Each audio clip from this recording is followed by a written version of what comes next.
صوت عورت یعنی عورت کی آواز، صوت عورت کا سطر ہونا یہ معاشرے کے لیے ہے،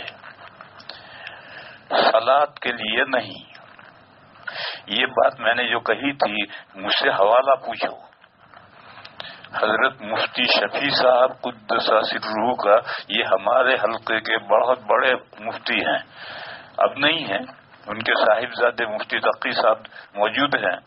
تو حضرت مفتی شفیع صاحب کا اس موضوع پر ایک مستقل فتویٰ ہے یا رسالہ ہے، اس میں حضرت نے یہ مسئلہ بیان کیا ہے کہ اگر عورت نے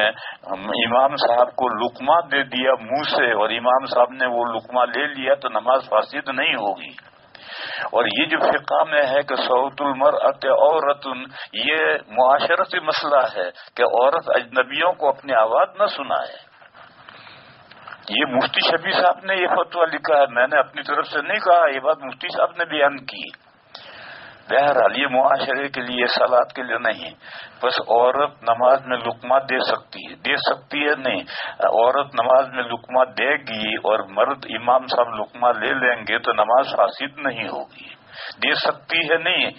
دے سکتی مطلب دینا شروع کر دے، جیسے پیچھے مقتدی مرد لقمہ دیتے ہیں، عورت بھی لقمہ دینے لگے، نہیں۔ اگر عورت نے لقمہ دیا، مثلا امام ہے حافظ ہے اور عورت بھی حافظ ہے اور وہ مقتدی ہے اور تیسرا کوئی ہے ہی نہیں اور امام کو حسر ہو گیا، وہ رک گیا، غلطی ہو گئی اور عورت نے لقمہ دیا اور اس نے لے لیا تو نماز فاسد نہیں ہوگی۔ یہ میں نے مسئلہ بیان کیا تھا۔ بس عورت نماز میں لقمہ دے سکتی ہے، یہ تعبیر غلط ہے، لقمہ دے سکتی ہے نہیں، اگر لقمہ دیا اور مرد نے امام نے لقمہ لے لیا تو نماز فاسد نہیں ہوگی۔ حالانکہ مسند احمد کی صحیح روایت ہے کہ ایک حدیث لایا، وہ حدیث یہ ہے کہ اگر امام سے بھول ہو اور امام کو تنبیہ کرنی ہے تو مرد تو کہیں سبحان اللہ، اور پیچھے عورتیں ہوں تو وہ سبحان اللہ نہ کہیں، وہ چٹکی بجائیں، بائیں ہاتھ کی ہتھیلی پر دائیں ہاتھ کی 2 انگلیاں ماریں، منہ سے سبحان اللہ نہ کہیں۔ یہ حدیث لا رہا ہے کہ اس حدیث سے تعارض ہے، اس حدیث سے کوئی تعارض نہیں ہے، یہ تو وہی معاشرتی مسئلہ ہے۔ جب نماز میں مرد بھی کھڑے ہیں، پیچھے عورتیں بھی کھڑی ہیں، اگر جب عورت کہے گی سبحان اللہ تو مرد سنیں گے، تو اب یہ معاشرتی مسئلہ بن گیا، لہذا اب عورت کو سبحان اللہ نہیں کہنا، ایک بات۔ دوسرا بات، یہ جو مسئلہ ہے اس میں امام مالک کا اختلاف ہے، پیچھے امام سے غلطی ہو گئی، پیچھے مرد بھی ہیں عورتیں بھی ہیں، تو امام صاحب کو غلطی پر کیسے تنبیہ کریں؟ تو 3 ائمہ تو یہ کہتے ہیں کہ مرد کہیں سبحان اللہ اور عورت تصفیق کرے، یعنی بائیں ہاتھ کی ہتھیلی پر دائیں ہاتھ کی 2 انگلیاں مارے۔ امام مالک کہتے ہیں کہ نہیں، مرد بھی سبحان اللہ کہے، عورت بھی سبحان اللہ کہے، اور وہ کہتے ہیں کہ جو حدیث میں آیا ہے کہ تسبیح للرجال و تصفیق للنساء، مردوں کے لیے سبحان اللہ ہے اور عورتوں کے لیے تالی ہے، یعنی تالی بجانا عورتوں کا کام ہے۔ ایک مرتبہ حضور دیر سے آئے تھے تو لوگوں نے، حضرت ابو بکر نماز پڑھانے کے لیے کھڑے ہوئے تھے تو لوگوں نے تصفیق کی تھی، تالی بجائی تھی تاکہ ابو بکر کو محسوس ہو۔ تو اس نماز کے بعد حضور نے فرمایا کہ تسبیح للرجال و تصفیق للنساء،